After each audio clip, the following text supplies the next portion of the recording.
Hello, everybody. Welcome to CFS Abaton. My name is Anastasia. I am a certified mind-body coach, sharing with you on this channel my experiences recovering from an ever-evolving case of symptoms that spanned over most of my life, how I recovered, the tools I used, and what I would have done differently had I known then what I know now to save myself a lot more time and speed up my recovery. So today's video is about the tool JournalSpeak, the pioneers behind it, when I use it, and when I use it with clients. So who are the pioneers behind it? Well, that's what I want to know before I invest time and energy into trying a tool for my recovery. I want to know that it's got some street cred behind it. So the street cred behind JournalSpeak starts with the late Dr. John Sarno, the godfather of mind-body medicine. He was one of the first trailblazers that put mind-body medicine on the scene. So what does that mean? It means that in his work as a medical doctor, he wasn't having great success using standard medical practices to find relief for his clients. So he dug a little bit deeper, which I respect when medical professionals do that. And he found that in the cases of his clients, there was often repressed emotions behind their symptoms. Primarily, there was a lot of anger being repressed in clients he was treating for chronic pain. However, as the mind-body space evolved, we have found that that also applies to other chronic symptoms that come with CFS, long COVID, and other chronic illnesses. And there's often more than anger to look at. So that's really good news. There's room for everyone. He put it on the scene, though, in a really fresh, innovative, trailblazing way. And he trained other clinicians he knew who had expertise in other fields. He trained them in mind-body medicine and in his work. So when his clients maybe needed to work with someone in an area of expertise he didn't have, he knew he could send them to someone who was trained in treating the symptoms as repressed emotions while they were gaining additional help they needed in their recovery, which I really respect, because that then creates a network of people that are working together with an open mind. And that says, hey, there's repressed emotions going on here, but everyone heals different, and someone might just need a little bit something extra than I can offer. So that's how I came into contact with Nicole Sachs, who created JournalSpeak. She was one of Dr. John Sarno's clients. She recovered doing writing exercises, which he recommended to people. He found this gave them relief from pressures that were building up in them emotionally.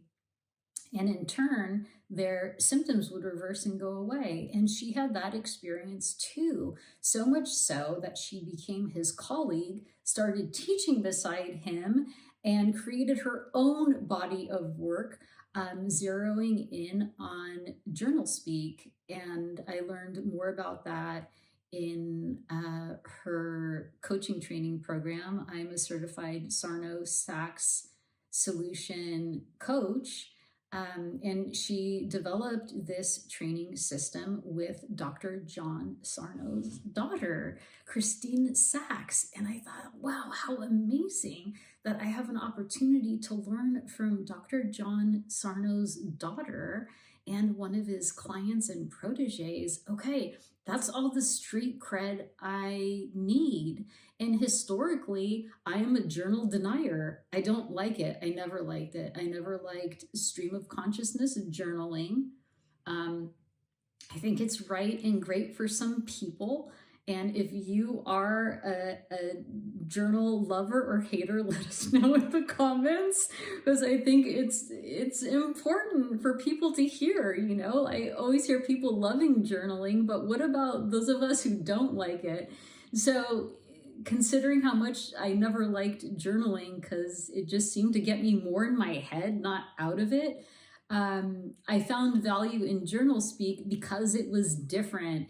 So it's about saying it and saying it ugly. It's not stream of consciousness. It's not Dear Diary. It's not making notes or journaling about the day. It is saying the mean, ugly shit that we would never want to say to anyone. Maybe we would, but we don't, hopefully. And things that sometimes people are guilty to even admit that they feel towards people. Things like, brace yourselves.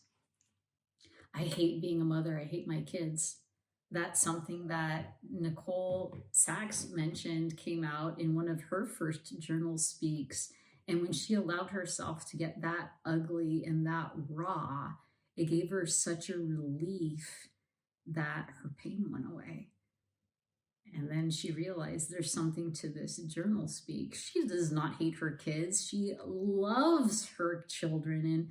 And from the sounds of it, from what I can tell, she's a fabulous mother and her children are fabulous people. So it's not that what we say on the page is true. It's that we need a release valve. So things might be said like, I hate my husband. The day I married him was the worst day of my life. I wish I stayed single, moved to Quebec instead, and learned French. I don't want to be a wife and I don't want to be a mother. And it could go on. It could be dark. I'll go as far as to say, why won't X, Y, and Z die? I hate them so much. Like, there is no limit. And I'm saying this stuff on the internet because I want to make it clear, like, this is the pages where the ugly shit comes out, because it's not worth being sick over. The timer's set for 20 minutes. And at the end of the 20 minutes, stay with me here, the paper is ripped up, thrown away, or if it's written out on a computer, it's deleted. If you're speaking it by voice into a device, it's definitely deleted. And if people are not in a place where they can write or use their phone because they're bedbound, we can talk about it a little bit. So it gets deleted and ripped up for two reasons. As mentioned, we don't want anyone finding it. And two, it's a testimony that these things aren't permanent, so there's no need to hold on to it. I don't need to hold on to the idea that I hate my husband, because I actually don't. I'm not married. I'm not speaking for myself. I'm just hypothetically speaking.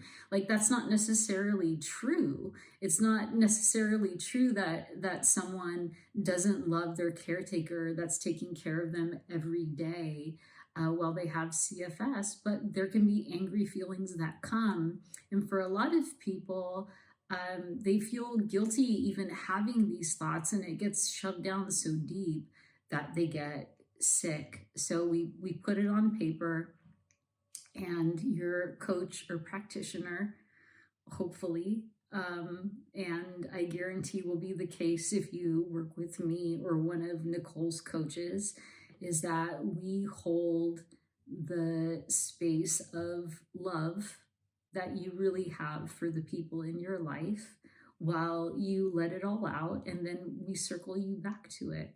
We support you in releasing these things and not making an identity out of yourself for needing to release them. So I'm smiling because something happens for me in the writing once it gets closer to 20 minutes. And that's when this ugly, dark shit comes out. There's space for something else. There's room for surprise. And for me, the surprise that comes is that there's this other part of me that starts speaking out onto the page that is like it's like my soul cheerleader. The dark part is my inner teenager. She needs to just come through and get a little street and verbally rip things to shreds. But then there's this other part of me that is a team player and is really on Team Anastasia. And she has something to say about being easy on myself, about feeling frustrated when I don't feel good, and to be easy on myself and support me in hard decisions I've had to make that may have led to symptoms. She has reminders for me about a deeper truth that is behind the ugly stuff I just let out. So the ugly stuff, it's noise, but behind that noise, there's this other creative experience that sometimes wants to spill itself out. And it looks different for everyone. For some people, it can be gratitude. For other people, it can be what they really feel and really want, and the boundaries they really want honored in the situation that's frustrating them. There's a clarity that comes, and it's a creative process. So it changes. So that's why the timer is set to 20 minutes. Because if we stop at 5 or 10 minutes, we're selling ourselves short for the clarity that can come after. So I find this is helpful for people that have a hard time giving themselves permission to be angry. A lot of us have been conditioned in our lives to feel that we're bad people for thinking or saying certain things out loud about situations. So the JournalSpeak is a permission piece, and I let clients decide if they would like to start with it or add it in if they have more to say after trying the other symptom inventories that are a little more organized and pragmatic. And some people really need an organized, pragmatic approach. And sometimes people need to start with getting in touch with their feelings before going to those other inventories. So we talk about it. It's flexible. In most cases, it works. Feel free to set up a curiosity call with me if you'd like to talk more. They're free, they're a half hour. You can book them via the link in the description of this video or in the bio of this YouTube page. I'll see some of you in sessions in the comments, and let us know, are you a journal hater or are you a journal lover? Let me know what you think. I think it would be a fun conversation. Okay, see you all soon.